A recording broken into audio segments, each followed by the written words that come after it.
Good morning, everyone. It's Rollie, and welcome to Chatting with Wisdom.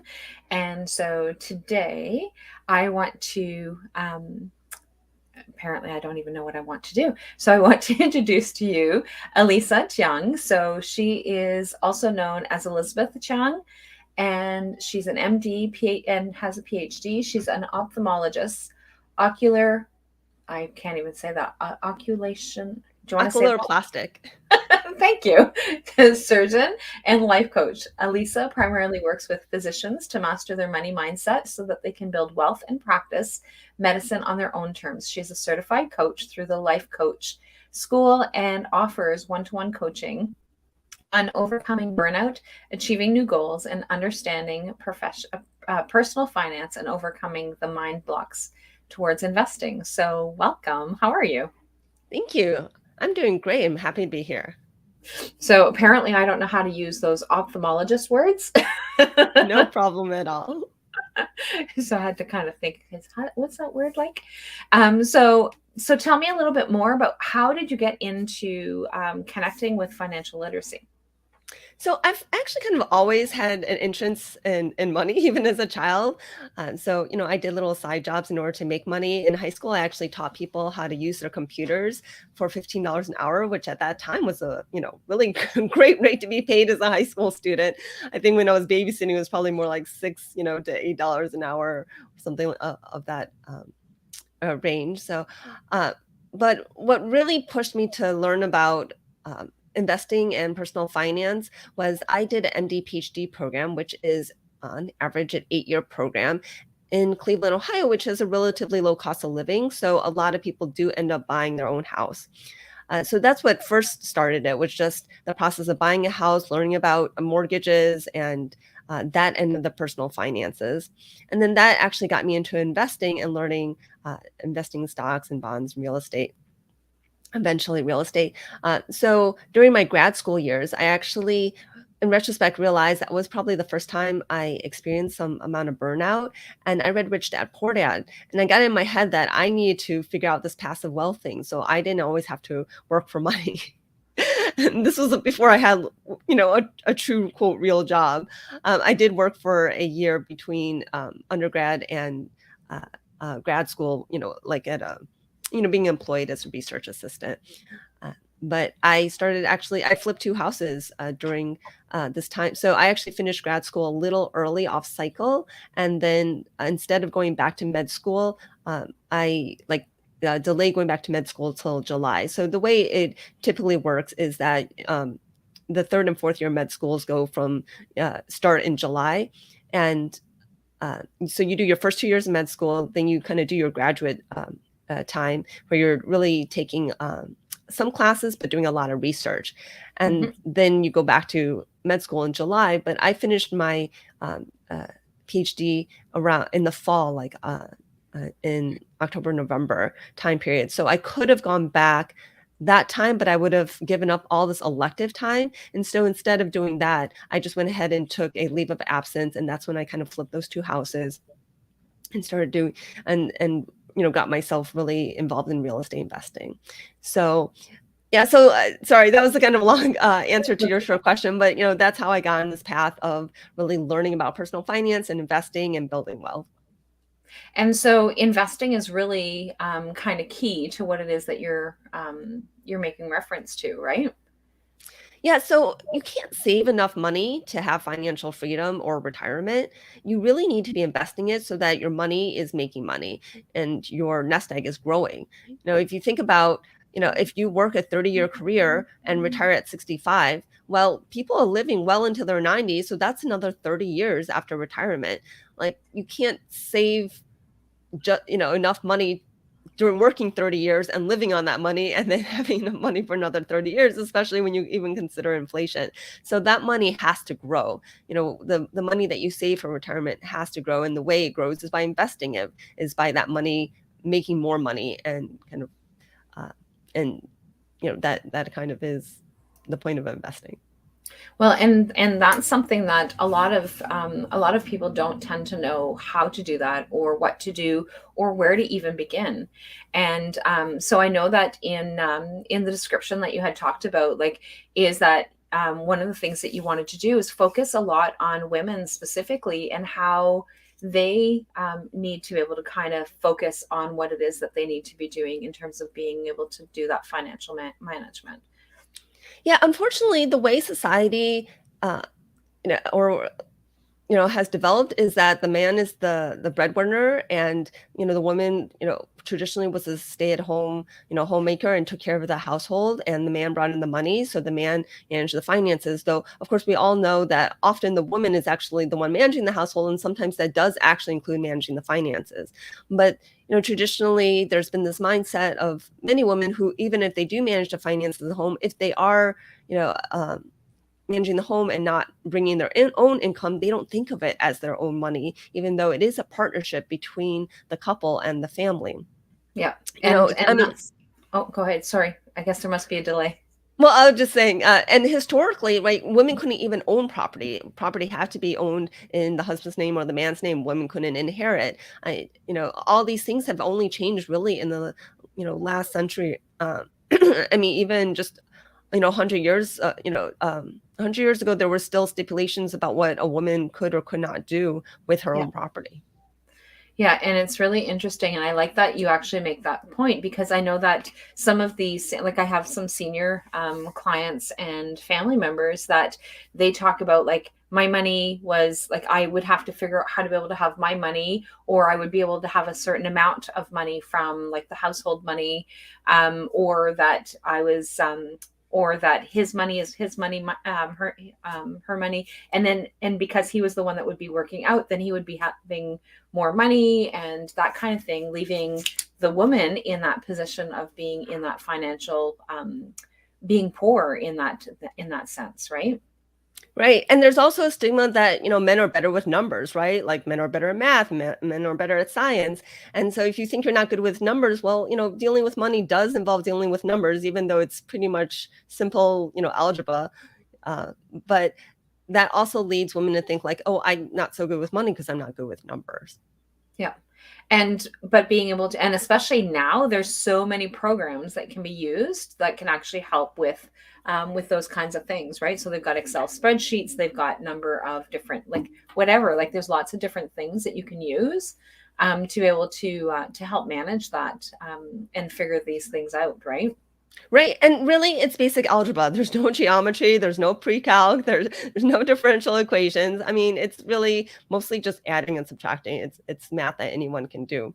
And it's really important women learn about money because, traditionally women do live longer than men. So, even if you have a great, long, stable marriage, if your partner dies before you, then you're going to have to manage your own finances.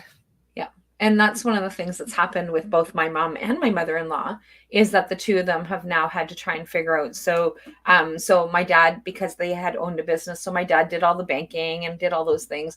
But my dad, when he started to get sick, was actually smart enough to be able to say, and cognizant enough to say to my mom, I need you to learn how to be able to pay the bills. I need you to learn, like my mom knew how to be able to go to the bank to pay the bills, but everything's done virtually now. So for the most part, and so being able to teach her how to be able to do the banking and that kind of thing. And so same as with my mother-in-law, it was his money and then the estate, and they had to try and get everything sorted. The house was in his name. Like there was lots of things that needed to be sorted in that, because of the fact that this is how things were in that type of relationship. Right, and nowadays, the statistics for divorces, for first divorces, 50% of marriages end in divorce, and that divorce rate only goes up with subsequent marriages. And often the woman ends up being the person responsible for most of the childbearing. So a lot of, after divorce, a lot of women end up taking full custody. And so now they're also responsible for the children. Even though there might be child support, it's still the woman who has to manage the money for themselves and their children after a divorce.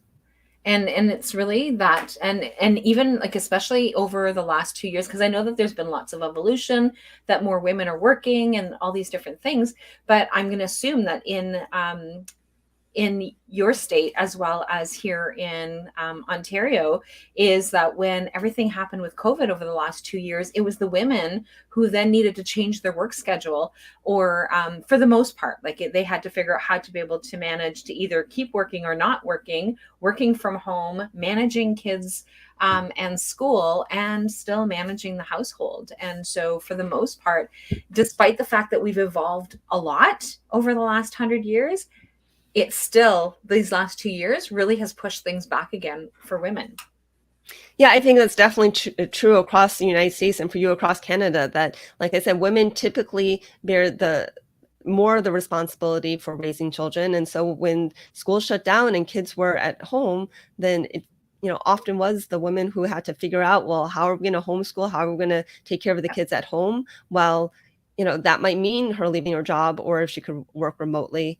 Not saying that there aren't men who work remotely and took care of Yeah. the kids at home. I'm sure there are many men who stepped up to the challenge as well. But I agree. I think overall, it's probably more women who had to step into that role. And that really makes a huge difference. So, what are some of the things, like the basic things? What are some of the basic things that women can start to do or learn to be able to figure out how to manage that financial literacy? Well, I would say, if a woman is married and her husband is the one primary, or her spouse, I should say, is the one who's primarily taking care of the finances, to at least still have financial dates, like, quarterly, every 3 months, and know where the different accounts are, what different accounts exist, where the finances stand, what debts there are, where those accounts are, just so that you have a general picture of what the household financial picture is. I would say for anyone, it's important to know both your income and your expenses. So I talk to a lot of people who really don't actually know how much they even spend. They just know that they're spending less than their income. Or for some people, unfortunately, it's more than their income and they're increasing their debt. Yeah.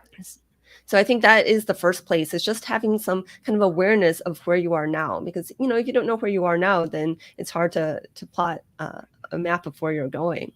And then just start trying to get at least a basic financial education. There are a ton of podcasts, blogs, books, depending on what your learning style is, and try to figure out like what your philosophy is and what you want to do. So, and when I say that is that some people really are very frugal and want to save a lot so that they can have, like a large cushion of money, but they're afraid to invest it. So for those people, I would really encourage learning about investing because, like I said, you can't save enough for retirement, and Yeah. and truly for financial freedom you need to be able to know how to make your money grow and work for you. For other people, they're fine with investing, but maybe they're not investing enough, so just kind of learning about investing to about how much they should be investing for financial freedom or financial independence. And that depends on their goal. If they love their job, maybe they don't mind working, into their 60s or later. But if they, potentially want to retire early, then, how to set that up. Uh, Also, an important thing about learning about investing is learning about the fees that are associated with investing. So there are a lot of financial advisors out there, but a very small percentage of them are what's called fiduciary, which means that they're really doing what is best for you. Unfortunately, a lot of financial advisors are essentially insurance salesmen, and they want to sell you financial products because they earn a large commission on those products, and they're not necessarily selling it because it's the best product for you. Or they have what's called a asset under management fee, which is typically 1% or higher. And so that's a huge drain on your investment returns to pay 1% to someone, and you pay that 1% even if your investments are losing money. So it's actually quite simple to learn how to have a very basic diversified, stock portfolio using index funds. And I would really encourage everyone to at least get to the point of financial knowledge where they can do that. So is there, and it may be different in Canada and the US, but is there a somebody who actually does have that fiduciary duty Yeah, so that there are financial advisors who are truly fiduciary, and typically what they do is they're fee based. So they charge you, a fee for a financial plan, or they charge you an hourly rate, and that can be negotiated. And then you go through all your current financial, status. So as I talked about before, you're going to go through all your different accounts, how much you have in Mhm. each different account, and they can set up a financial plan. Now, part of a financial plan is having some amount of insurance, things like disability insurance. I mean, even health and auto insurance. I know in Canada, you have a very different healthcare system than the United States, but in general, no matter who you are, healthcare does cost some money. And so you do need to have some coverage for that. So anything that's going to be a large potential expense, um, is something that you want to think about when you're making your financial plan. So, like, in the United States, we are required to have auto collision insurance. We own a car, so if we hit another car, then we're responsible. If we cause the accident and we cause the damage, we're responsible to cover that damage for that other person. So, and that could be a large amount of money. And Mhm. so anything that could be a large amount of money is obviously potential to affect your financial health. Yeah, and it definitely does. And so we are required by law as well in Canada. I know that I'm not sure other provinces, but our province now has a system in place that the license plates actually get flagged immediately if you don't have insurance. As opposed to because they have like a auto scan or something now, and so you actually get flagged immediately if that happens and that you don't have the insurance. And I'm not, like I said, I'm not sure how that works in the other provinces. I just know how it works in our province. And yeah, definitely healthcare for us. But like you said, there's still a lot of other components to healthcare. So there's dental and that are not covered. There's prescriptions that are not covered. So like there's those kinds of things that we definitely want to be able to have something in place Right. to be able to have that. And we're fortunate for a lot of businesses, not all of them, that actually have benefits, so that you actually have that insurance already. But for those who do not have it, being able to find some other ways of being able to manage that is really important. And I know that I see a lot of clients who will do without medication because they don't have the insurance to be able to cover their medication. Right, and that's, always a sad thing that's when someone can't actually cover their medication because, without your health, you know, that can really decrease your quality of life. And sometimes we don't realize it. Things like high blood pressure, you don't actually feel any different, but it can considerably shorten your lifespan and make your, uh, last years not so, uh, where you're less functional because you can't do all the things you want to do from a physical activity standpoint. Yeah, and that really is, and like you said, it's that one of those quiet things that you don't really necessarily know because you just adapt to the change in the blood pressure as it changes and decreases or increases or decreases, and you don't really pay a whole lot of attention to that as well. Right. So to go back to that fiduciary financial advisor, so yeah, basically, typically they are fee based, and if um, often, some of them, they don't sell those insurance products. So, they'll recommend disability insurance, life insurance, but they don't sell you those products. And so if they're not selling you those products, they're not making that commission. So then you really know that what they're recommending you get is in your best interest. Yeah. So that's really great. So how can you find so how can you find out what the difference is between those who have that fiduciary responsibility and not? So you can straight up ask, like, what are your fees and how are you paid?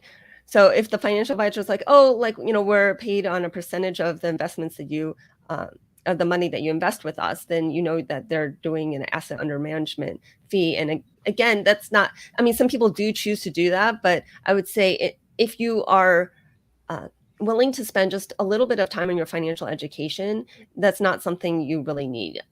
You can have a fully diversified portfolio with just a few index funds, and that's going to perform just as well as someone who's actively, studying stocks all day and picking out stocks. Okay. And so, what are some of the other steps? What are some of the other things that they can do to be able to get things started? So, understanding where their baseline is and knowing where everything is and how much that they spend. And I like the point that you said a lot of people don't know how much that they spend. I know that when we were doing budgeting with some of our clients, is that we would actually get them to get a receipt for everything, including every coffee that they got, because sometimes it's just, oh, okay, well, I'm going to go grab a coffee. I'm going to go grab a coffee. And then by the end of the month, it was like, oh, okay, so you've had like $150 in just coffee like in the morning, right? So, Yeah. So if You can handle credit cards. It is an easy way to track your expenses because everything goes on the credit card. But for some people, I mean, there are definitely studies that show that people spend more when they spend on a credit card. So if you really are looking to decrease your spending habits, spending all in cash actually will do that. But yes, you want to collect all your receipts so that you can still see where all that cash is going. Because at the end of the month, like you just may have no cash, even though you've been spending in cash only and not on credit card. Yeah, so that's actually a really good plan. And so now what else? What's another tip or what's another thing that they can actually do? Yeah, so planning your spending ahead of time to avoid splurge spending really helps. So just like the old adage, you shouldn't go to the grocery store for grocery shopping when you're hungry, right? The idea is that you're going to pick up things that you don't really need just because you feel hungry and you want to eat.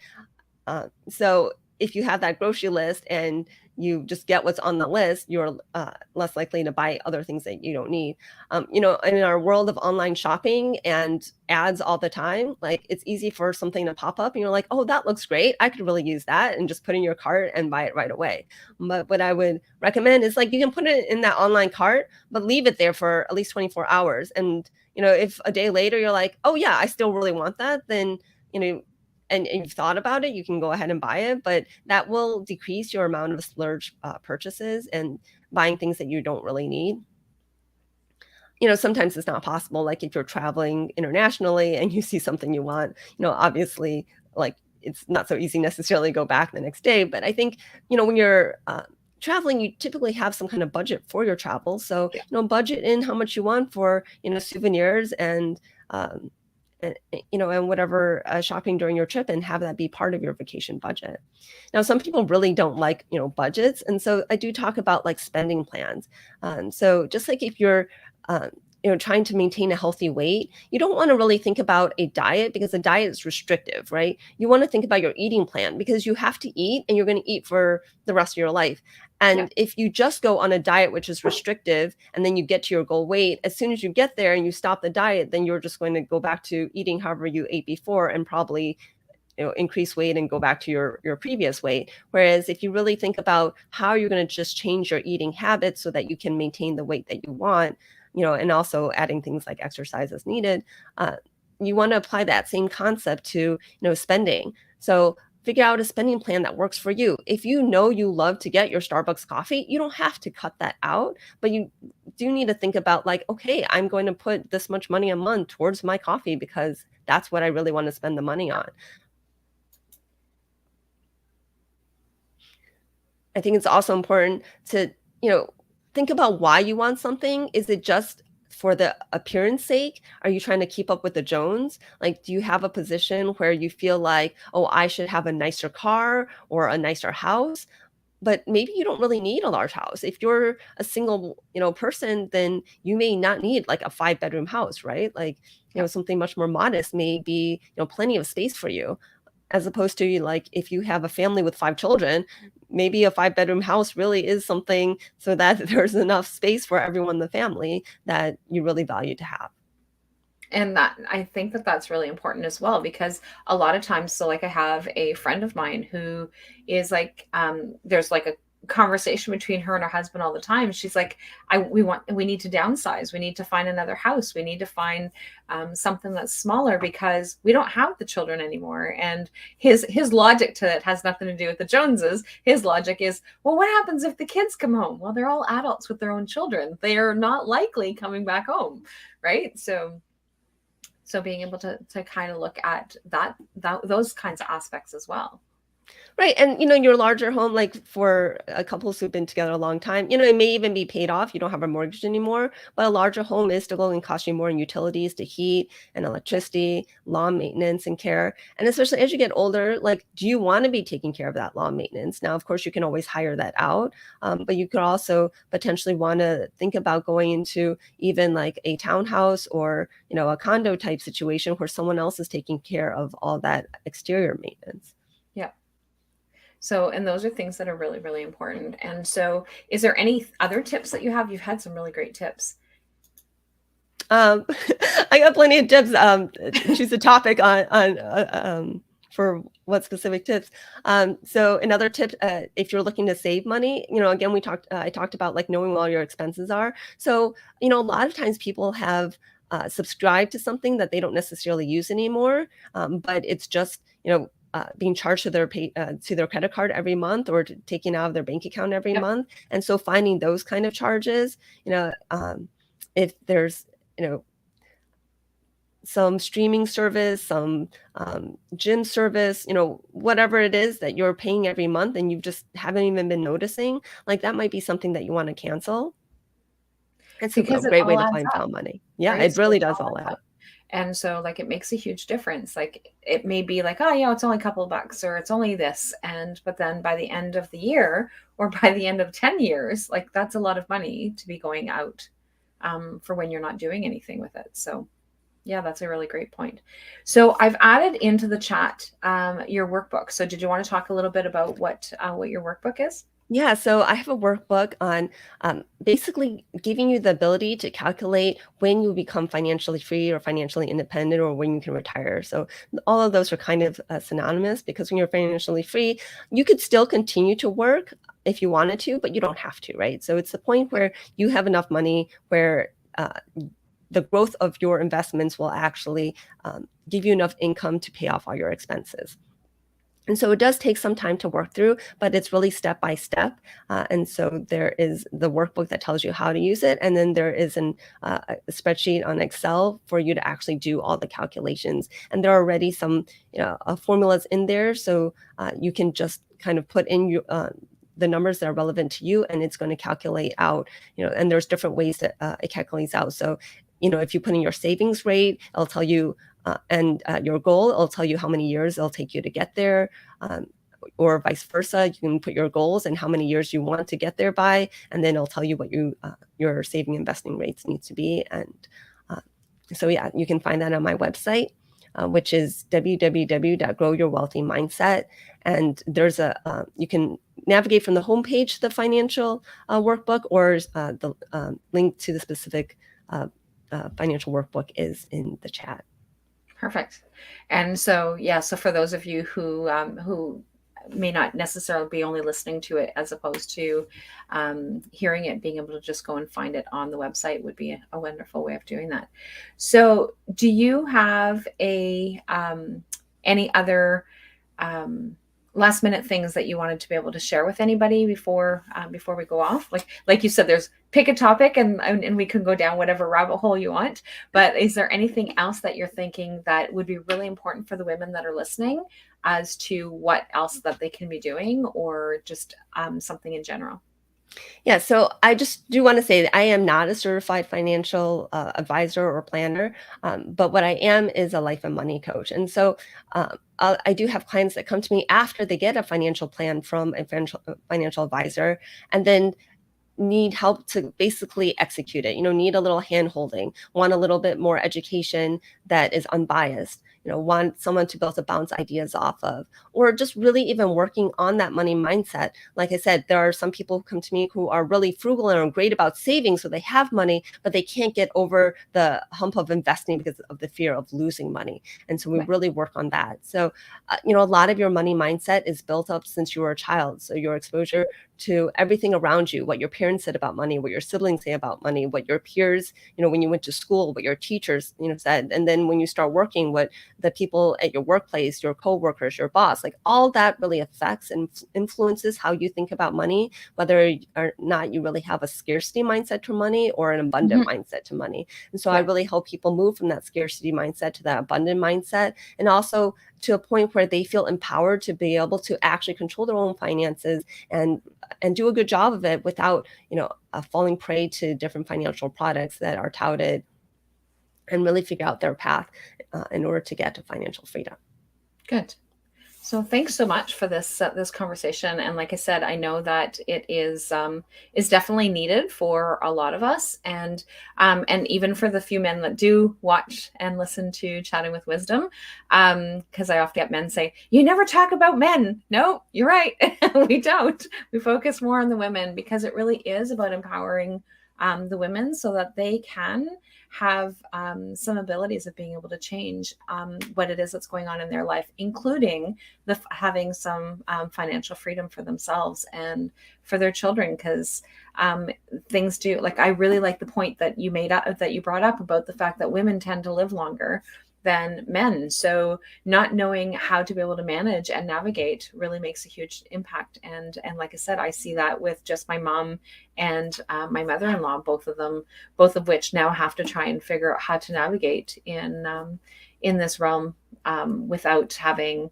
the males in their life. So And men do have, issues with money and investing as well. I do have male clients, I do coach men, but I do believe it is really important for women not to just push it off on their male spouse, because I see that so often, and I do see a lot less often the man, pushing off to their wife. It's more that they feel the responsibility and they just don't know how to handle it.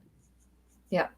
So and that's great. And so, like, I really love that we've been able to have these conversations, and looking forward to hearing from anyone who has any feedback as to what it is that's going on in terms of this conversation. And thanks so much, Elisa, for being here and joining with us. Thank you so much for having me. Not a problem. Okay, so we will chat next week. And so have a fabulous week, everyone. And come back. We'll see you again next Wednesday for another Chatting with Wisdom. Bye for now.